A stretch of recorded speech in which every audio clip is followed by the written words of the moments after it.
유, 레오나, 혹은 관점의 이동. 집 정돈이 끝났으면 여자도 구해야 하는 법이다. 그 무렵 울리의 여자친구는 레온티네였다. 작은 카바레에서 노래를 부르는 키가 크고 날씬하면서도 풍만하고 도발적일 만큼 생기가 없는 여자였다. 울리는 그녀를 레오나라고 불렀다. 그는 레오나의 촉촉한 검은 눈, 아름답고 갸름하고 균형 잡힌 얼굴에서 느껴지는 고통스러운 격정, 외설적이지 않은 감정을 실어 부르는 노래에 매료되었다. 고풍스러운 그 짤막한 노래에는 사랑과 고통, 지조, 고독, 숲의 살랑거림, 뛰어오르는 송어의 반짝거림이 담겨 있었다. 레오나는 뼛속까지 외로이 작은 무대에 우뚝 서서 가정주부의 목소리로 관객들을 향해 참을성 있게 노래를 불렀다. 그러다 중간에 손님들이 지저분한 행동이라도 하면 슬픔과 조롱의 감정을 몸짓에 담아 노래함으로써 더욱 섬뜩한 분위기를 연출했다. 울리는 레오나를 보는 즉시 그 사이 어디 갔는지 모를 독일 여성 잡지에 실린 옛 사진이나 아름다운 여성들이 떠올랐다. 또한 여자의 얼굴을 유심히 들여다보고 있으면 도저히 현실적인 것 같지 않은데도 분명 얼굴의 본질을 이루고 있는 자잘한 특징이 보였다. 각 시대에는 당연히 온갖 종류의 얼굴이 있다. 하지만 시대마다 그중 하나만 취향에 따라 행복함과 아름다움으로 부각되고 나머지 얼굴은 이 얼굴을 닮으려고 애쓴다. 그러다 보면 못생긴 얼굴조차 화장과 의상의 도움으로 그럭저럭 그 흉내를 낼 수 있다. 하지만 그런 노력으로도 결코 따라갈 수 없는 드문 얼굴이 있다. 지난 시대에 추방된 왕가의 미적 이상이 한치의 양보 없이 고스란히 새겨진 얼굴이 그렇다. 그런 얼굴들은 그런 얼굴들은 옛 욕망의 시체들처럼 사랑을 사고 파는 곳에 공허함을 헤맨다. 지금 자신들에게 무슨 일이 일어나는지도 모른 채 그저 입을 딱 벌리고 레온티네의 노래에 지루해하는 남자들은 탱고 스타일의 머리를 한 작고 뻔뻔한 카바레 여가수들 앞에서 느끼는 것과는 전혀 다른 감정에 빠져 코를 실룩거렸다. 그것을 보면서 울리는 그녀를 레오나라 부르기로 결심했고 모피 가공사가 속을 채워 만든 박제 사자만큼이나 자신이 그녀를 갈망하고 있음을 느꼈다. 교제가 시작되자 레오나는 시대에 맞지 않는 또 하나의 특성을 드러냈다. 바로 엄청난 식탐인데 그것은 오래전에 유행이 지난 낙덕이었다. 식탐은 채우지 못한 욕망의 해방에서 비롯되었다. 가난했던 어린 시절에 맛있는 것을 먹지 못해 생긴 한을 지금 푸는 것이다. 그 행동에는 마침내 자신의 세장을 부수고 스스로에 대한 지배권을 쟁취한 이상의 힘이 깃들어 있었다. 그녀의 아버지는 성실한 소시민이었던 듯한데 딸이 남자들과 함께 다니는 것을 보면 항상 딸을 때렸다. 그런데 그녀가 그러고 다닌 이유는 다른 게 아니었다. 자신의 인생에서 한 번쯤은 작은 카페의 앞마당에 앉아 지나가는 행인들을 그윽하게 바라보며 아이스크림을 떠먹고 싶었기 때문이다. 그녀가 관능에 무심했다고 말할 수는 없지만 이렇게 표현해도 된다면 다른 일에서와 마찬가지로 섹스에서도 무척 게으르고 꺼리는 사람이라고 말해도 무방할 것이다. 그녀의 풍만한 몸속에서는 자극이 뇌까지 전달되기까지 놀랄 만큼 시간이 오래 걸렸다. 그래서 한낮에는 이유도 없이 눈이 풀리던 사람이 한밤중에는 마치 파리를 유심히 관찰하듯 천장의 한 지점만 꼿꼿이 올려다보기도 했다. 그뿐이 아니었다. 가끔은 조용히 있다가 갑자기 며칠 전에 들은 농담을 떠올리며 미친 듯이 웃기도 했다. 정작 그때는 농담을 미처 이해하지 못하고 가만히 듣기만 하던 사람이 말이다. 레오나는 그러지 말아야 할 특별한 이유가 없으면 무척 정숙했다. 그녀는 지금의 이 일을 어쩌다 시작하게 되었는지 한 번도 털어놓지 않았다. 눈치를 보아 그녀도 그것을 정확히 기억하지 못하는 듯했다. 다만 가스로서의 활동을 삶의 필연적인 부분으로 여겼고 그것을 예술에서 느끼고 예술가로부터 들었던 모든 위대한 것과 연결시킴으로써 매일 저녁 담배 연기로 자욱한 초라한 무대에 올라가 관객들의 마음을 사로잡을 노래를 부르는 일을 지극히 올바르고 교육적이고 고결하게 느끼는 게 분명했다. 물론 노래를 부르던 중에 틈틈이 외설적인 몸짓을 섞어 넣는데도 전혀 거리낌이 없었다. 그래야 오히려 정숙한 면이 돋보이는다는 듯이.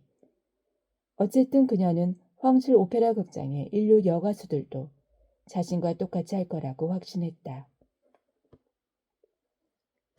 흔히 그렇듯 돈을 받고 인격을 파는 것이 아니라 오직 몸만 파는 것을 매춘이라고 한다면 레오나도 가끔 매춘을 했다.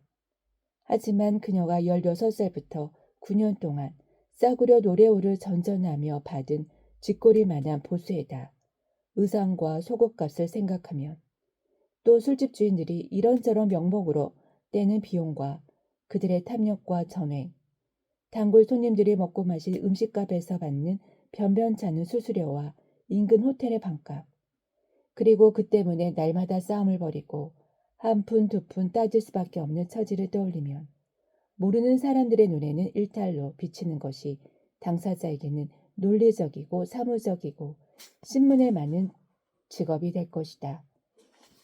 이처럼 매춘을 위에서 보느냐 밑에서 보느냐에 따라 간극이 큰 사안이다.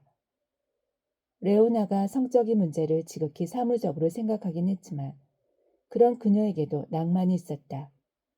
다만 그녀의 경우 세상의 모든 우쭐하고 어마어마하고 호사스러운 것 또는 자부심과 부러움, 환희, 야망, 탐닉의 감정들, 간단히 말해서 인격과 사회적 출세의 이런 동력들은 자연의 장난으로 인해 이른바 가슴과 연결된 게 아니라는 먹는 과정과 연결되어 있었다. 특히 옛날에는 그 관련성이 정기적으로 나타났는데 오늘날에는 원시 부족과 한상 거하게 차려놓고 배 터지게 먹는 농무들에게서 관찰할 수 있다. 이들에게는 고결함과 인간적 품위를 높이는 다른 모든 가치가 엄숙한 절차에 따라 포식하는 잔치로 표현된다. 레오나는 자신이 다니는 싸구려 술집의 식탁에서 그런 의무를 다했다. 하지만 그녀가 진정으로 꿈꾸는 것은 연애 관계를 통해 자신을 고용 상태에서 해방시켜주고 고급 레스토랑에 고상하게 앉아 값비싼 메뉴판을 들여다보게 해줄 멋쟁이 신사였다. 만일 그럴 기회가 오면 레오나는 메뉴판에 적힌 모든 음식을 한꺼번에 시켜 먹고 싶었다. 그와 동시에 자신이 하나하나 메뉴를 조합해서 정선된 음식을 주문할 줄 안다는 사실을 보여주는 것은 고통스러운 모순을 품은 행복이었다. 그녀는 초라한 디저트를 먹을 때도 환상을 이어갔다. 이로써 역순으로 다시 성대한 두 번째 만찬이 시작되었다.